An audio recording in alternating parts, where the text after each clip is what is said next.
ambitious new project is in the works that city leaders say would help bring new life to Brooklyn Center.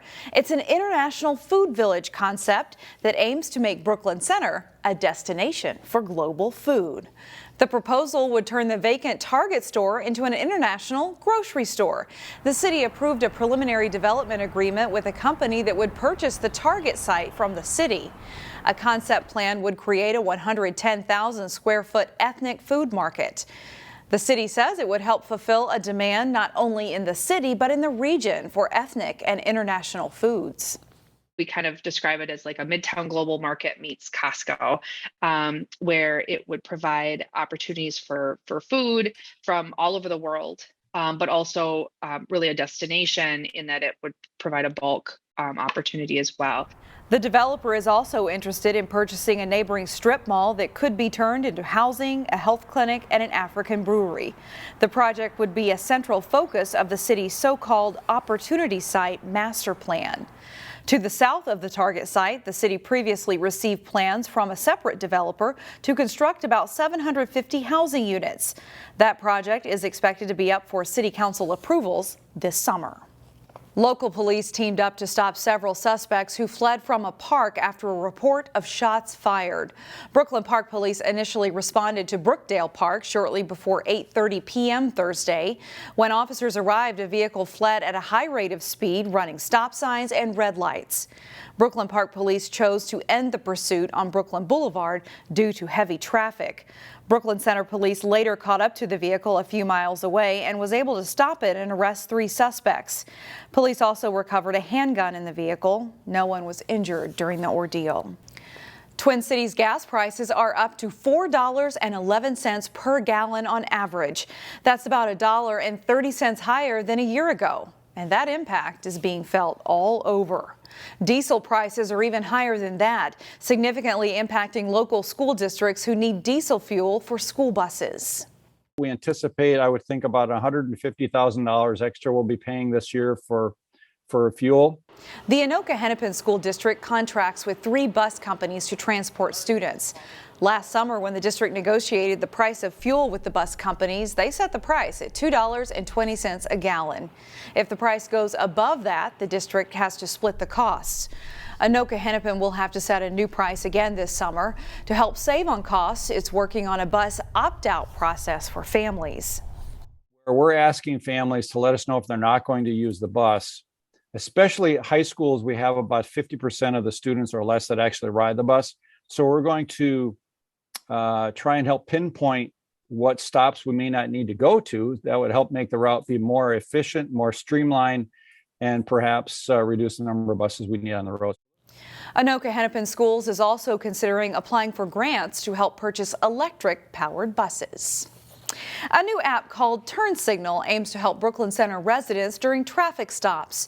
3 Black entrepreneurs came up with the idea, inspired by the death of Philando Castile nearly 6 years ago.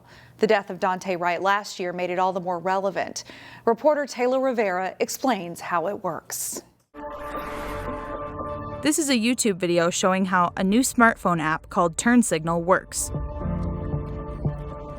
Co-founder Jazz Hampton says he and 2 business partners created this app to create a safe environment for both law enforcement and the public in the wake of fatal police encounters in the Twin Cities. After the police shooting of Dante Wright, TurnSignl wanted to provide its service to Brooklyn Center residents for free. So we have a partnership with Blue Cross Blue Shield and the city to say, hey, we're going to provide TurnSignl at no cost to any resident within that city, thanks to Blue Cross Blue Shield.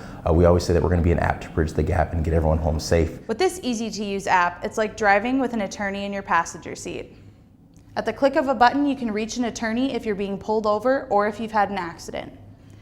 This app is intended to de-escalate situations when being pulled over by law enforcement. Can I see a license registration?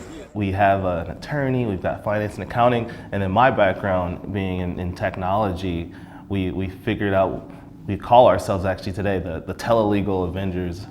And it's us coming and uniting to really solve a systemic problem that's been plagued in communities, specifically communities of color, for centuries and actually decades.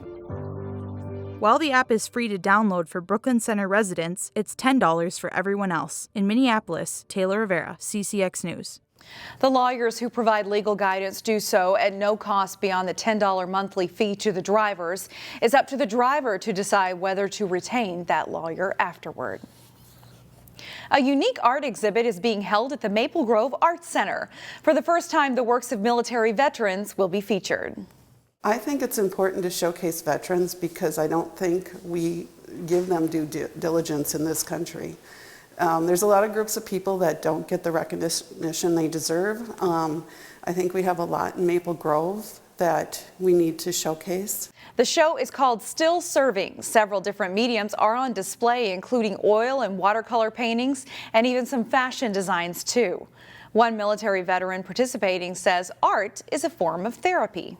I want people to understand that veterans are artists and extremely talented, and they can express themselves in a variety of ways. But also I think having something like a public art display like this brings awareness to veterans' issues. The Osseo Maple Grove American Legion Post 172 sponsored the exhibit. The show opens on May 19th. And finally, this segment, a special day for another military veteran. Let's give him a hand. Everett Miller celebrates the big 100. Everett Miller celebrated his 100th birthday at his residence in Maple Grove. Silver Creek on Main threw a big party to celebrate this significant milestone. Everett served in the U.S. Army Air Corps during World War II. When asked about his secret to longevity, he didn't take any of the credit. It's nothing that I did, so it's got to be something that God is doing. Everett's family was on hand to help celebrate. To commemorate this occasion, Everett says he plans to drink a nice cup of coffee.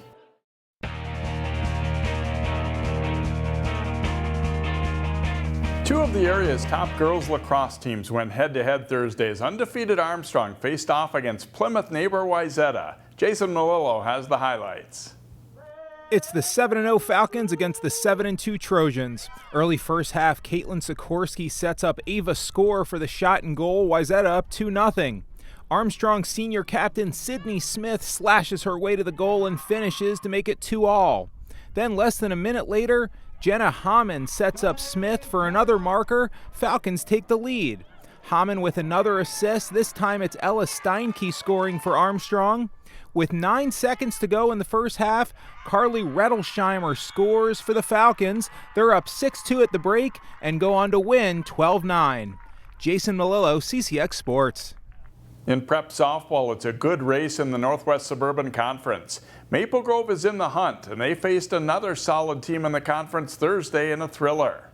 Anoka visiting Maple Grove in a good softball matchup. Both teams 9-4 coming into the game. Scoreless in the third, and Maple Grove's Alyssa Werns lines it to center, but Bree Tice makes a diving catch to strand a runner at third, and it stays 0-0. Crimson pitcher Maddie Wilm has a little control trouble, but comes up with some big strikeouts to keep the Tornadoes off the board. But Anoka breaks through in the top of the fifth. Avery Willette singles to left. The lead runner holds at third, but then a rundown develops behind her, and Maddie Frecking dashes home to score. The Crimson get the out at third to end the inning, but it's 1-0 Anoka. Bottom of the sixth, and Caitlin Casper slashes it to right. It's caught, but Werns tags up and is able to score on a sacrifice fly as the Crimson tie it 1-1.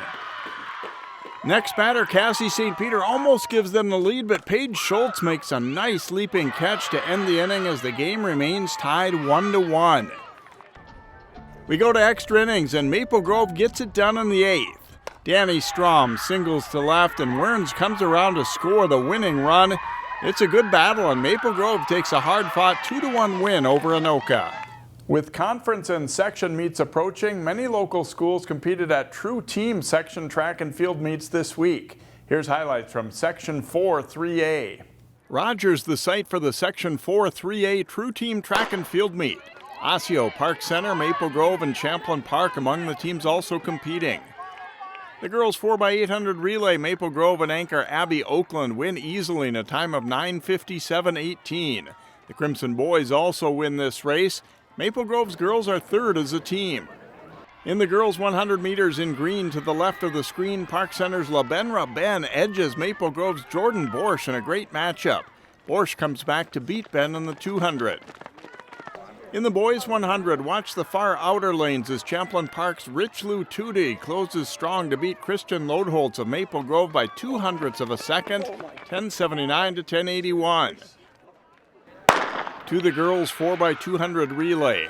In orange, Osseo wins this heat, and they finish second to St. Michael Albertville in the race. STMA wins the girls' team title. A good stretch battle in the boys' 4x200 as Tootie of Champlain Park leads the Rebels past Osseo for first place. Andover wins the boys' team title with Maple Grove third and Champlain Park fourth.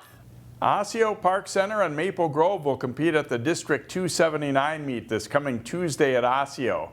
The Northwest Suburban Conference meet is the following week at Armstrong. That's all for sports. I'm Jay Wilcox. Thanks for watching. Find more prep sports games and highlights at ccxmedia.org and follow us on social media.